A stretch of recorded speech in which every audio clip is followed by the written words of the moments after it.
को टेट श्यार धामरी यात्रा करावीन वटे करावीन कल्ला दूर आवे कोई मतलब ही नहीं। अब परमात्मा री मूर्ति तो करे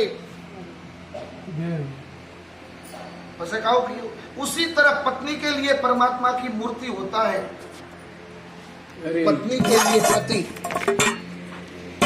कहो कि पत्नी के लिए पति परमात्मा की मूर्ति होता है। जिस तरह केवल माता पिता की सेवा से सभी सिद्धियां प्राप्त हो जाती है, अरे ऑटोमेटिक, और आप ही आशीर्वाद दिए, अरे एडी सेवा नहीं भगवान का कि पूर्व काल की बात है। मध्य देश में सेविया नाम की एक पतिव्रता ब्राह्मणी थी। वह पति को परमात्मा ही समझकर उनकी सेवा में निरंतर लगी रही। पूर्व जन्म के पाप से उनके पति के शरीर में कोढ़ हो गया। उसके मन में भी विकार भरे रहते थे। फल स्वरूप वह सेविया को फटकारता भी रहता था, किंतु सेविया प्रेम की मूर्ति थी। वह पति के मार को भी प्यार ही समझती थी। एक दिन उसके पति ने एक वेश्या को जाते देखा। वेश्या बड़ी सुंदरी, वह उसे पाने के लिए व्यग्र हो उठा और लंबी लंबी सांसें खींचने लगा। उसकी सांसों को सुनकर पतिव्रता दौड़कर उसके पास में पहुंची और पूछने लगी, आपको क्या कष्ट है, बताइए, मैं उसे दूर करूंगी। आप ही मेरे सब कुछ है, मैं आपको दुख को सहन नहीं कर सकती। पति ने बताया, जिसे न पाने से मुझे कष्ट है उसे तुम दे नहीं सकती। अभी अभी एक वेश्या इस मार्ग से गई है, उसे देखकर उसे पाने की मुझे इच्छा सता रही है। उसे पाए बिना मैं मर भी सकता हूँ। तो पतिव्रता पति को धीरज बंधाया और कहा, मैं आपका मनोरथ पूर्ण करूंगी। दूसरे दिन प्रातःकाल पतिव्रता गोबर और झाड़ू लेकर वेश्या के घर जा पहुंची और उसके आंगन में तथा गली में झाड़ू लगाकर गोबर को लीप दिया और किसी की दृष्टि पड़ने के पहले वह घर आ गई। 3-4 दिनों तक यह क्रम चलता रहा। वेश्या को पता नहीं चल पाता था कि ये सफाई कौन कर जाता है। उसके घर नौकर साकर भी उद्विग्न थे।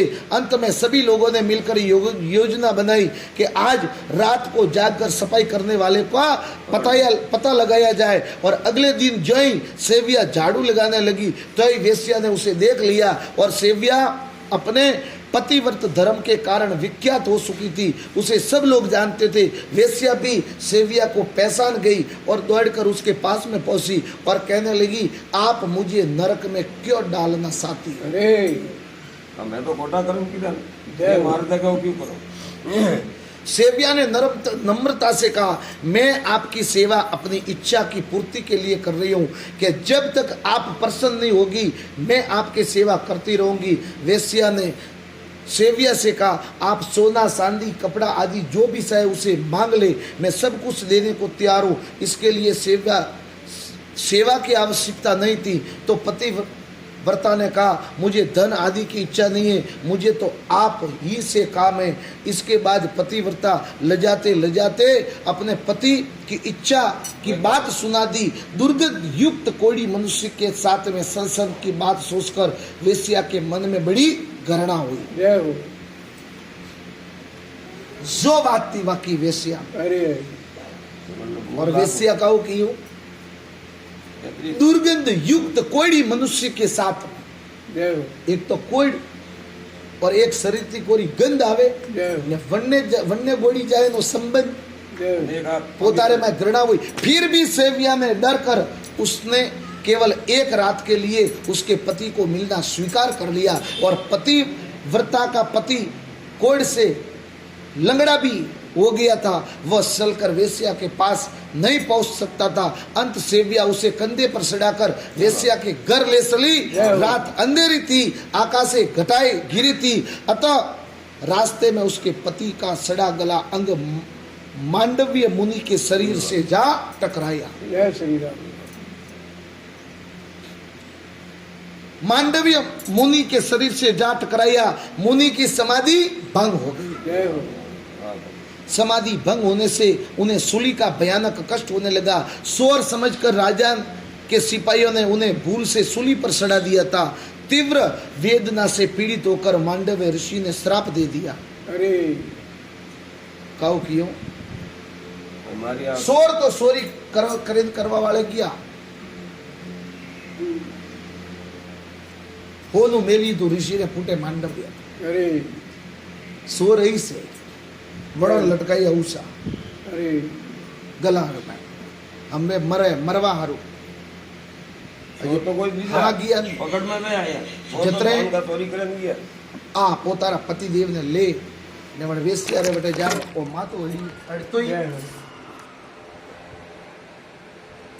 એક તો મારો જીવ દોરો વેચ ગયો અરે પ્રાણ બરાબર જાય રહ્યા દિયા મો તડપે રહ્યો અરે ને એક મારે મને હમું કે ભાઈ જોને કોઈ હલખાવે ન ગયું અરે એડી વણો તકલીફ પડી મોડી જરે વણે શ્રાપ દીધો अरे और काउ कियो समाधि भंग होने से सूली का भयानक कष्ट होना स्वर समझकर राजा के सिपाहियों ने उन्हें भूल से सूली पर चढ़ा दिया। तीव्र वेदना से पीड़ित होकर मांडव्य ऋषि ने श्राप दे दिया कि जिसने भी मुझे असवेदना का अनुभव कराया है वह सूर्य उदय होते होते भस्म हो जाए। जय हो श्राप दिया। दंड उगता ही वो पसंद થઈ ગયો श्राप देते ही कोड़ी पृथ्वी पर गिरकर बेहोश हो गया। એ બાપા. पतिव्रता अपने पति की दुर्दशा देखी नहीं गई। अरे અને બડો કષ્ટ હુઓ कहा आज से सूर्य का उदय ही न हो। વાહ ભગવાન વાહ કતરી શક્તિ હતી બંનેમાં પતિવ્રતા હવે હવાર વહેતો वो मरे घराधनी अरे તે પણ કયો આજ શ્રાપ દીધો કે पर દંડ इतना कहकर पति को घर ले आई और सेवा करने लगी। इधर सूर्य के न उगने से संसार में हाहाकार मच गया। अरे अरे लोग समझ नहीं पाते थे कि ऐसा क्या हो रहा है। अंत में ब्रह्मा जी देवताओं के साथ में सेविया के पास में पहुंचे और उसे समझाया कि तुमने संसार के विनाश की बातें क्यों नहीं सोची। अरे अजवाड़ो इसलिए गए तो कहा जय हो तो संसारों विनाश नहीं और बढ़ी। अरे जब सूर्य उदय नहीं होगा तब संसार कैसे बचेगा। तो पतिव्रता ने कहा मेरे लिए पति ही सब कुछ है। मुनि के श्राप से इसकी मृत्यु न हो इसलिए मैंने सूर्य को श्राप दे दिया। अरे तो ब्रह्मा ने कहा तुम सूर्योदय हो जाने दो तुम्हारे पति को मैं जिंदा करके स्वस्थ कर दूंगा। पतिव्रता के हाँ करते ही सूर्योदय हो गया और सूर्योदय होते सेविया का पति राख का ढेर हो गया अरे और शीघ्र ही उसे राख से स्वस्थ एवं सुंदर रूप में वह ब्राह्मण प्रकट हुआ। और उसी समय आकाश से विमान उतरा और जिस पर वह पतिव्रता पति के साथ बैठकर स्वर्ग लोक को चले गया। વાહ ભગવાન કેવળ પતિવ્રતા હોने के कारण कहवारो मतलब कोई भी सी अरे जन्नी मोने बनने वास्ते तो भगवान है। વાહ अरे